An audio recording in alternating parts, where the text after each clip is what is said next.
Hello, hope you're well. My name's Keith and today I'm going to talk to you about a little bit of a success story, the background to that and the CMS policy concerning it. And the subject, as a general heading, is DNA tests. Possibly not the most exciting of the subjects, however, for one person, a refusal to do a DNA test, in fact several refusals to do a DNA test, has led to the CMS case being closed. So there's no child maintenance to pay. Let me explain why. So CMS policy is quite simple.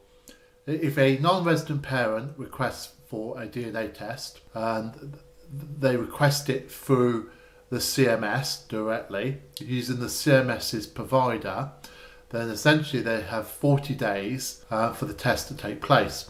And if the resident parent or if the parent with care refuses to take the DNA test, then what that means is the case can be closed. Now what commonly happens is the case isn't closed, it just runs on. People don't follow it up. But if you ask to take a DNA test because you are the paying parent and the other party refuses, you must go back to CMS and you must insist the case is closed. Okay. In this particular case, this chap had asked the CMS several times over several years to do DNA tests.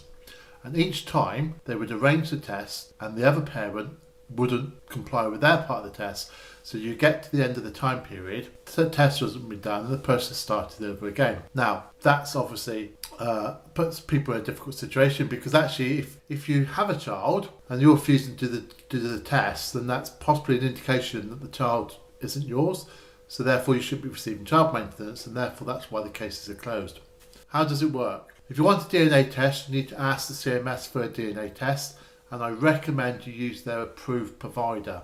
The tests can be set up in a couple of days, and all parties have 40 days to complete the test. Now, if you don't organise it through the CMS, you can arrange the test independently. If you do that, the test has to be from an approved provider for which the CMS can give you a list.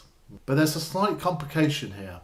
Okay. If you arrange for a DNA test for an approved provider, but the CMS don't organise it, but the test is found to be negative, you don't get a refund. So the £300 you might have to pay in order to do a test, if the test is done independently, i.e. you've arranged it, you don't get a refund.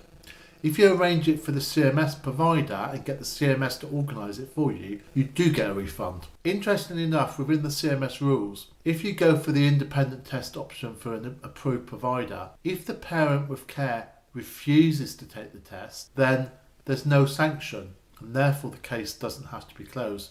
So the top tip there is arrange it through the CMS, let the CMS make the arrangements and you comply with it. Because if you do it that way and they refuse to take the test, then ultimately the case can be closed. Okay. Obviously, to take the test, they need to send kits and things like that. So, all addresses need to be provided. A couple of exceptions to the rule. If someone has adopted a child, then essentially they become the parent, okay, for CMS purposes, and therefore, if they take a DNA test, obviously the DNA test is not going to be relevant, is it? Okay, so if you adopt a child and then you split up, you can be charged child maintenance, whereas the original biological parent won't be because the child's been adopted. Because you're the adopted parent, they have to assume parentage, and obviously there'll be documents to prove all of that.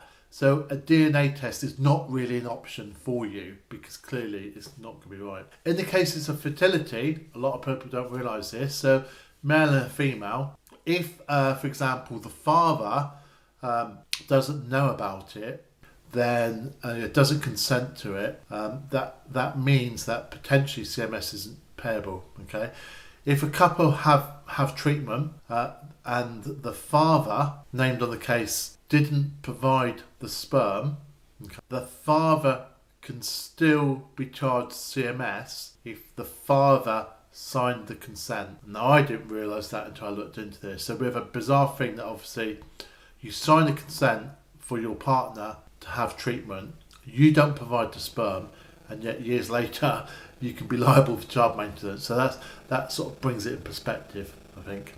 The DNA test won't work. So what they have to do at that point is they have to do a court thing.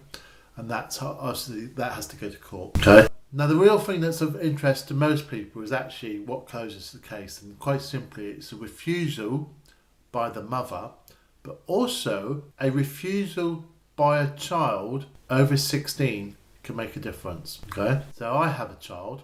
My child, funnily enough, is over 16, and if I was to ask for a DNA test, for example, and my child refused it, then potentially the CMS case can be closed, which is an interesting one. Maybe I should consider that now. But no. So if the child does not give consent to the DNA test and they're over 16, that's treated as a refusal overall, which therefore means that the case can be closed.